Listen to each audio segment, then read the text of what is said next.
आंब्याचं लोणचं एकदम टेस्टी आईसारखं, तर तुम्हाला दाखवतो चला.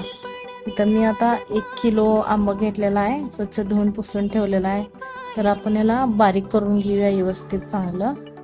तुम्हाला कुठलं साईज पाहिजे तुम्ही त्या हिशोबनं घेऊ शकता. तर मी ह्या हिशोबने घेतलेलं आहे. हे पण घेतलेलं आहे, कुई काढून घेतलेला आहे. मीठ आणि हळद लावून एक 10 मिनटं रेस्ट करायला ठेवायचं. मग त्यानंतर पाणी सुटते ना, ते पाणी काढायचं. मग ह्याला उन्हात वाळवायचं चांगलं. तर मग आता वाळून ठेवले मसाला कसा करायचा चला. तर 2 वाटी मोहरी घेतले, एक 3-4 लवंग, एक 7-8 काळी मिरी, थोडंसं दालचिनी, मेथी बारीक करून घ्यायचं व्यवस्थित.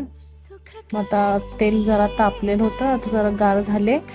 मग आता ते मिक्स केलेलं मसाला मोहरीचं हलवून घ्यायचं. 1 वाटी मिरची पावडर, थोडीशी हळद, 1 वाटी मीठ, हिंग घातलेला आहे. आता याला गार व्हायला ठेवूया. गार झाल्यानंतर आपण आंब्यामध्ये मिक्स करून ठेवूया. चांगले मिक्स करून रात्रभर रेस्ट करायचं एक. मग दुसऱ्या दिवशी लसूण घ्या, 1-2-3 गड्डे लसूण घालायचं मिक्स करून. मग आता काचेचं भरणीमध्ये आपण भरून ठेवूया. आपण वर्षभर खाऊ शकता. खूप मस्त, नक्की ट्राय करा, खूप टेस्ट लागते. आवडलं तर लाईक आणि सबस्क्राईब